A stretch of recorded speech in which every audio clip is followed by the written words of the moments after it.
4వ తారీఖు night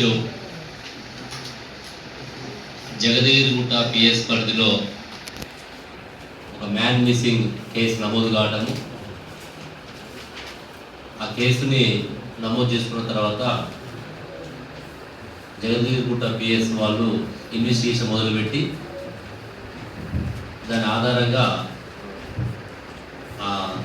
missing case కాస్త కిడ్నాప్ మర్డర్గా జరగడం అనేది జరిగింది. కేసు వివరాలు చూస్తే మనకి గుట్ట పిఎస్లో 4వ తారీఖు వచ్చినటువంటి కంప్లైంట్ ఆధారంగా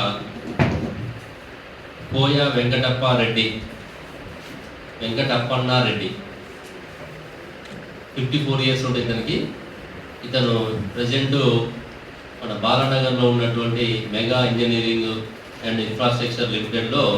ఏజీఎంగా పనిచేస్తున్నాడు. ఉండటము జగదేగిరిగుట్ట ఆల్విన్ కాలనీలో ఉంటాడు. ఇతని నేటివ్ విశాఖపట్నం జిల్లా, ఏపీ స్టేట్. ఇతను గతంలో 21-22 ఆ ప్రాంతంలో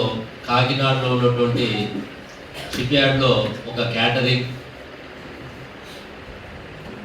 వర్క్ చేస్తూ ఇక్కడ ద్వారకానాథ్ రెడ్డి అని చెప్పేసి ఇంకొక పార్ట్నర్షిప్ తోటి వాళ్ళు అక్కడ బిజినెస్ చేయటము, ఒక 2 సంవత్సరాలు చేసిన తర్వాత ఆ బిజినెస్లో లాస్ రావటము, అక్కడ ఎక్కువ మొత్తం వెంకటప్పన్నారెడ్డి అందులో అమౌంట్ స్పెండ్ చేయటము, దాని తర్వాత ద్వారకానాథ్ రెడ్డి సుమారుగా 28 lakhs ఈ వెంకటప్పన్నారెడ్డికి ఇవ్వాలని చెప్పేసి వాళ్ళు ఒక అండర్స్టాండింగ్ రాసుకొని